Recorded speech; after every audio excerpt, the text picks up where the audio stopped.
Mr. Chairman. Appreciate it. And I had a question for Mr. Quadman. You note in your written testimony that rule-writing entities, such as the PCAOB and Municipal Securities Rulemaking Board, are subject to the same requirements and enhancements contained in the SEC Regulatory Accountability Act.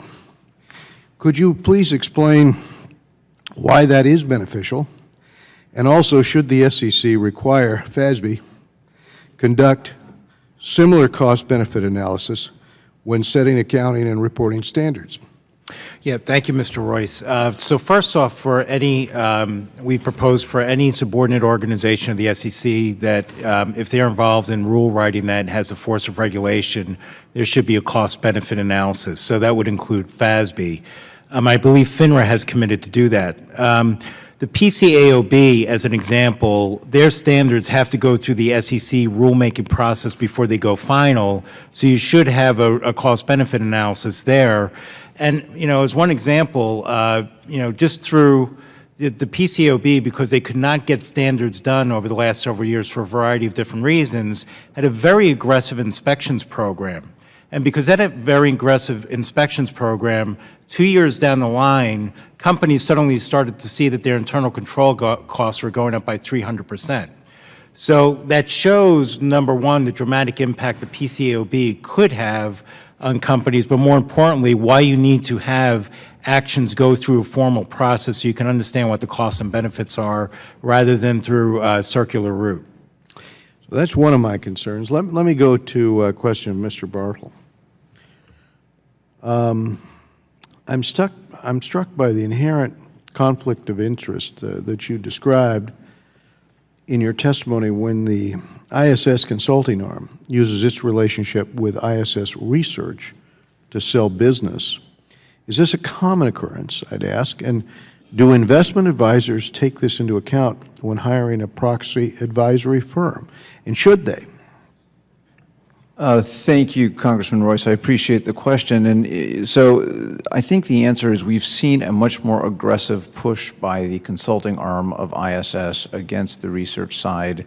The one email exchange that we include in our testimony is just an example. In fact, the irony is that that one was actually repeated to another company using the wrong company's ticker in rapid-fire succession.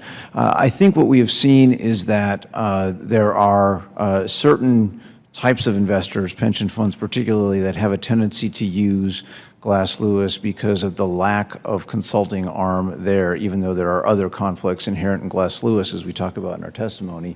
And so I think there is a knowledge. In fact, when Glass Lewis came on the scene back in around 2002, that was one of the things that led to that occurrence. But both proxy advisors suffer from, you know, conflicts of interest that certainly deserve greater oversight and scrutiny, and that's I think one of the redeeming factors, one of the best reasons for Congressman Duffy's bill. And Mr. Gallagher, so you're saying that's that added transparency Mr. Bartle was saying, or knowing a conflict exists, is part of the solution here. Your thoughts quickly on how Mr. Duffy's bill helps get at that problem? Thank you for the question, Congressman. Look, I think it gets right to the heart of the matter with transparency and disclosure, the basic tenets of the federal securities laws. If there are conflicts, disclose them. If there are conflicts that Congress can't abide, you might want to prohibit them.